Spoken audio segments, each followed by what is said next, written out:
Hey guys, I just want to give you a quick rundown of what's in the syllabus, what you really need to pay attention to, and some things that you may have missed if you just kind of skimmed it yourself. So I'm going to switch to screen share so that, here we go, you can follow along with me.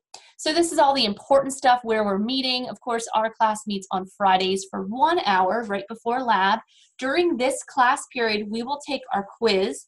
You will have a quiz at the beginning of the class period. I'll talk more about that in a minute. This is my email address and the campus phone number, although because I'm not on campus all the time, it's not a good number to reach me at. I will get into more details about that in a minute.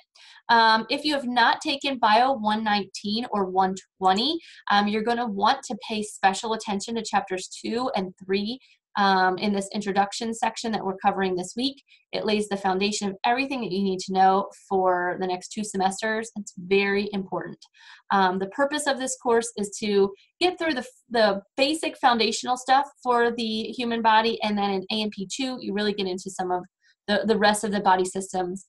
In this semester, we're covering bones, we're covering muscles, we're covering the nervous system, we'll cover endocrine, special senses, and we're also covering tissues because tissues lay the foundation of all of those organ systems. So you do need a textbook for this class. You can have an e-text if you don't want to have a paper copy. I always suggest getting the 3-hole punch version. It is unbound, it saves you money, and it allows you to kind of compartmentalize all of those chapters instead of carrying a big heavy book around. That's just my suggestion. You will also need to have access to the Mastering A&P website. When you purchase the book, it comes with a code. That code can be purchased separately if you are using a used textbook. If you're using a textbook other than this, Ammerman, 2nd edition, check with me because a lot of the information has changed. Chapter numbers will be different. You'll literally be studying from a completely different book. I do not suggest it at all. So there's lots of programs out there to help you with textbooks, attaining textbooks. If that is a problem for you, please reach out to me. I can help you get that. You will also need a lab manual. The lab manual can be purchased online. I think it actually saves you a couple of dollars if you purchase it online. If you get it from the bookstore, that's fine as well. This lab manual is what you will need to bring with you to lab every single week. You do not need to bring your book with you to class, but it may be helpful as a reference for that tutorial section that we do, which is, again, why that unbound version might be a good version for you. I will say that students who had the e-text book in semesters past and they were just relying on, oh, I'll just access it from my iPad or whatever. The Wi-Fi on campus is very spotty, especially with Apple devices for some reason. So if you have an iPhone that you were planning to access, you know, the textbook or whatever from, or an iPad or any Apple device, for some reason, our Wi-Fi on campus really doesn't like Apple products. I don't know why. It seems to be a common problem every semester. My students that have Android devices don't have a problem. I don't know. There's also a couple of YouTube channels. I have a YouTube channel where lectures will be posted. I have tutorials and things on there also. And Dr. Schaefer, one of the other A&P instructors, he has a YouTube channel called Dr. Schaefer's Class, where he actually has videos of him going through and pointing at the different bones and pointing at the different muscle models and things like that. They'll be very helpful for you for studying for lab. There's also other websites out there, Khan Academy, Crash Course Anatomy, QuizletStudy.com. These are all basic college student websites you can go to get extra help and support. There is another optional piece of courseware called the Visible Body. It's actually an app program that when you pay, it's $40, but it's kind of like a human dissection. I'll show it to you in class when I see you, and it's really cool. It's super interactive. It's unlike any free app or free service out there. So $40, which gives you 2 years access. So that'll get you through A&P 1 and 2 and your first year of nursing or whatever comes after. But you can also permanently download it to one device. So if you download it on your phone, you'll have it forever, right? So kind of a cool thing. I strongly suggest it for study purposes, but it's not something we're going to be using in class. So it's not something you have to have. These are just the student learning objectives, the course requirements. So 60% of your grade comes from lecture and 40% comes from lab. You have 3 100-point lecture exams, and you have 10 quizzes. You'll also have 10 mastering assignments and the cumulative final exam. So let me talk about these graded assignments. The lecture exams, these are to be taken in the test center.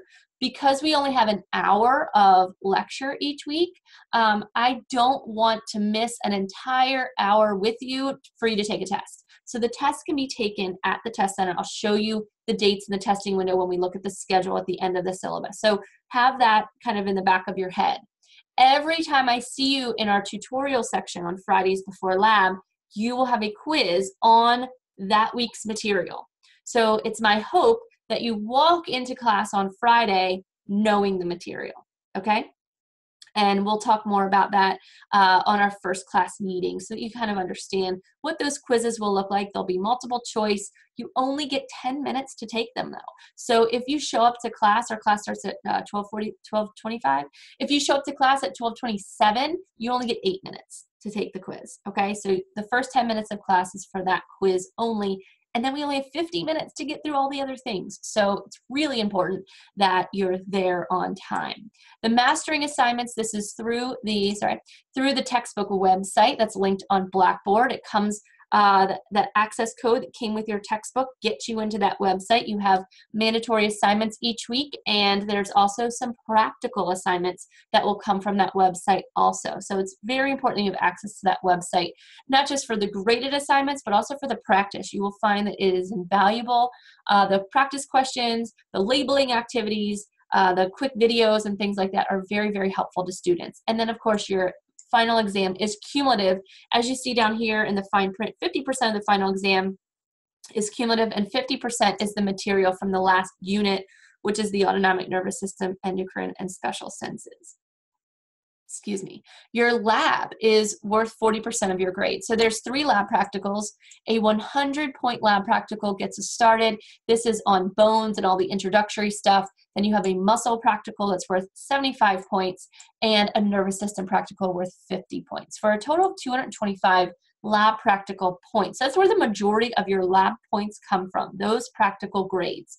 Spelling counts on the practical. I'm sure you've heard rumors of how tough A&P is. Spelling is worth 0.25, so you still get the majority of the question correct, the majority of your point, but you will obviously be deducted if you mess up, you know, an E or an I or whatever. The practical review sheets are already posted for you in Blackboard, so I strongly encourage you to bring those with you in lab. We'll spend approximately 20 or 30 minutes every lab period reviewing and practicing for the lab practical. So bring those with you. There's also 2 major homework assignments. They're PhysioX. This is an interactive website tool that you'll access through the Mastering A&P website. And this PhysioX is, it's like a simulation where you're kind of playing with different factors to manipulate and really see the physiology, see how the body works. So there's 2 of those. There's also some practical practice that's due right before you take those practicals. There's 2 of them. One of them's worth 13 points, one of them is worth 22 points. And then there's lab review sheets, which I will collect every week in lab. It's at the end of your, end of each lab, end of each lab section, lab class, there is the end of lab kind of review questions, and those are always due the following week. All the dates are listed in the schedule. I'll show that to you in case what I just said made no sense to you. As I said, all of that spelling stuff is all right here. Your grades, if you check, it's literally out of 1,000 points. So if at the end of the semester you have 879 points, that's an 87.9%. So that takes you to a B, right? So at any given point, you can actually calculate your own grades just by dividing how many points you have by the total possible points. This is information that you can get about learning Blackboard if you're unfamiliar with it or you need some help. We have a help desk. That number's here for you. Attendance is mandatory. I do take attendance because we only meet once a week. It's very important that you're there. As I mentioned before in the course overview video, you need to be attending class in order to maintain your enrollment in the course. So that's really important. There are no makeup labs. Our lab is on Friday. So if for some reason you miss lab and it's an unforeseen circumstance, there was a car accident or something awful, hopefully not, right?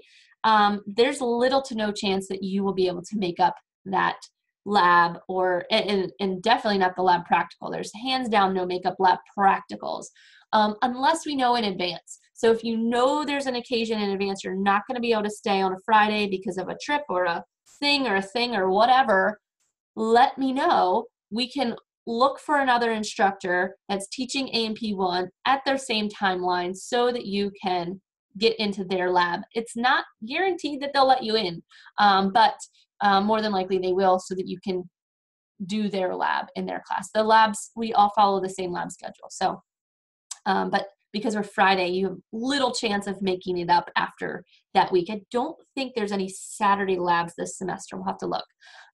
So assignments, quizzes, exams, practicals, as I said, that Mastering A&P textbook is mandatory. You have to have it for not only the Mastering chapter assignments, but also for your practice practical assignments.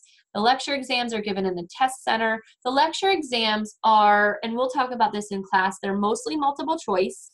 You have short answer / essay questions, and there's also 2 case study questions. And this might sound like, oh my gosh, what the heck's a case study? We'll talk about these in class. You'll feel prepared. You will know what you're getting into.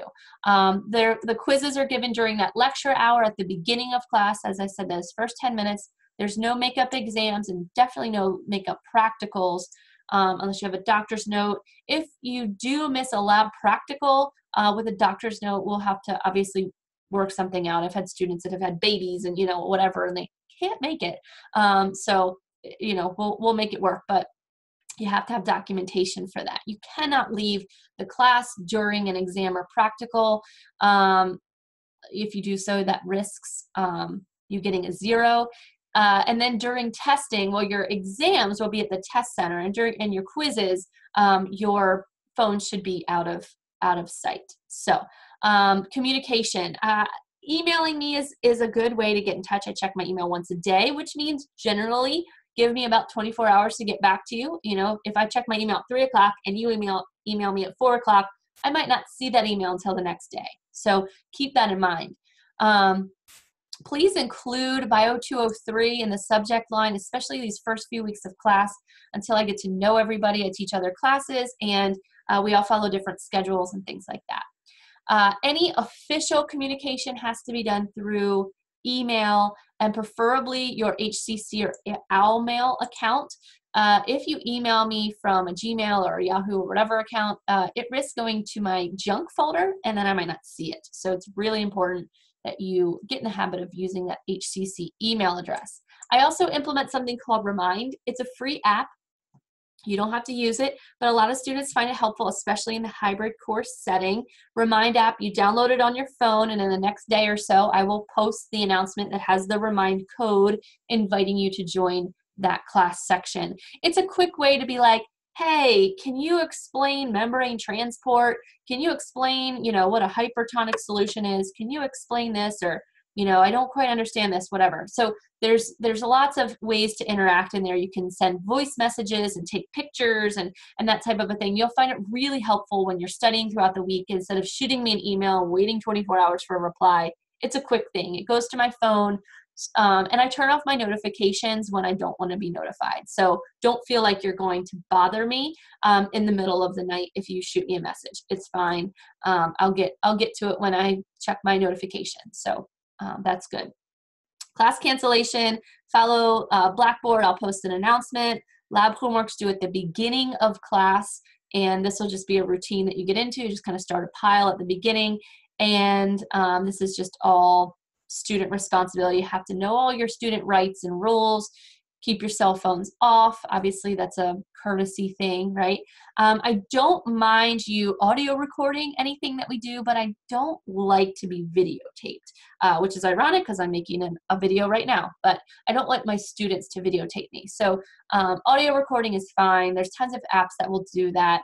And obviously, all my lectures are already video recorded for you, so that shouldn't be a problem. Link to the Learning Center and all of that, important dates. And here we get into the actual schedule. So I strongly suggest grabbing your calendar, your planner, whatever you use, and looking at where these exams fall. You have an exam this week, right? The week of 2/18. You have a practical exam this week, the week of 3/4. So this shows you everything. This shows you when the lab homeworks are due.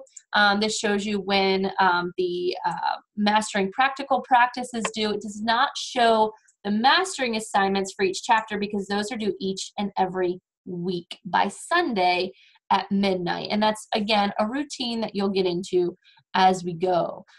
So you'll see for this first week, we're just talking about A&P, basics of anatomy and physiology, homeostasis, and then our first lab will be orientation. You'll have a quiz next week on histology. So the quiz is going to be on what that week's material was. I did not put a quiz in this first week because we have a lot of nuts and bolts that we'll cover that first day. But check out this lecture exam. We'll go down here. This lecture exam, and I give you the testing window, 2:15 to 2:19, 3:15 to 3:26. The testing window is there. Those are the days that you have to get to the test center. And it's actually Friday through Tuesday. So if you want to go on 2/15, which is Friday, you're already on campus because we have lab, right? You can go on Friday to take your exam, or you can wait until Tuesday, which is the last day. So I give you a pretty long testing window to get those exams done each week. And then, of course, your final exam, we'll have more information about that once that information is released to everybody. So with that said, that's all the things, guys. I look forward to getting to know you and working with you this semester. Let me know if you have any questions, and stay tuned for more announcements from me as we go.